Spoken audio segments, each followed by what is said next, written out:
अजी शादी के 2 महीने हो गए अभी, लेकिन बहू के पिता पैसे लेके नहीं आए। जरा फोन लगाइए तो। सच कर रही हो भगवान, अभी फोन लगाता हूँ।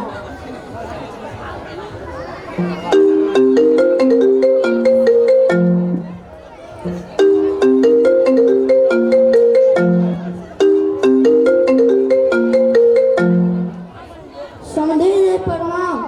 प्रणाम प्रणाम। बोल रहे थे आधे दहेज के पैसे का इंतजाम हो गया क्या? हाँ आधे दहेज के पैसे का इंतजाम हो गया है। आधे दहेज के पैसे मैं शादी के बाद दे दूंगा। जल्दी कीजिए। थोड़ा बहुत बचा है, आधे दहेज के पैसे मैं दे दूंगा। ठीक है। 2-4 दिन में मैं पैसे लेके आ जाऊंगा। ठीक है। क्या बोले? बोले जल्दी ही पैसे लेकर आ जाएंगे। अब उसके पिता ऐसे पैसे नहीं देंगे। अब देखिए हम क्या करते हैं। बेटी,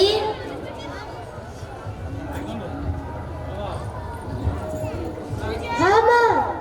भाभी अभी तक खाना बना के नहीं लाई है, जाओ देखो तो। ठीक है माँ। भाभी जल्दी खाना लाओ, माँ चिल्ला रही है।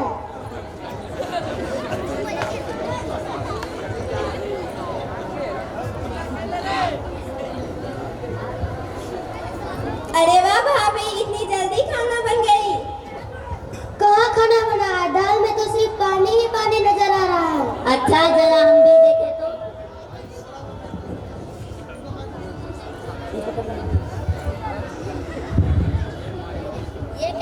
ये कैसा खाना है ये कैसा खाना? तुम्हारे माँ बाप ने संस्कार नहीं दिया क्या खाना बनाने का? तुम्हारे माँ बाप ने सिखाया ना कैसे खाना बनता है? खाना तो अच्छा ही था। जब मुझसे जवान लगाती है, रुक तो जो मैं अभी बताती हूँ।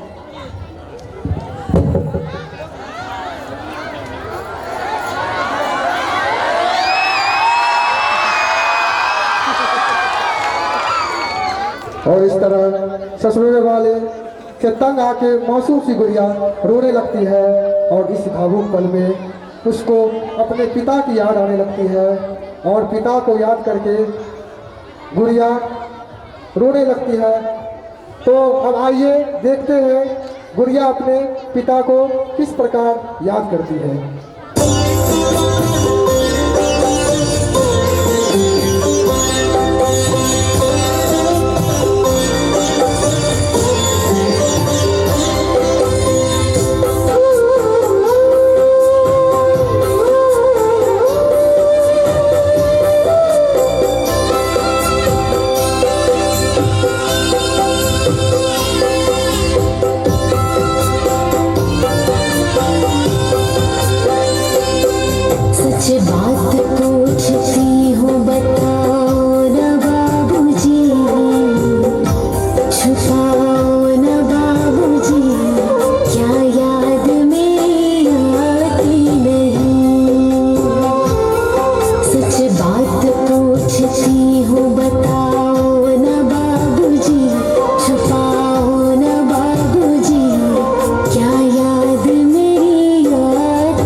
लाल किया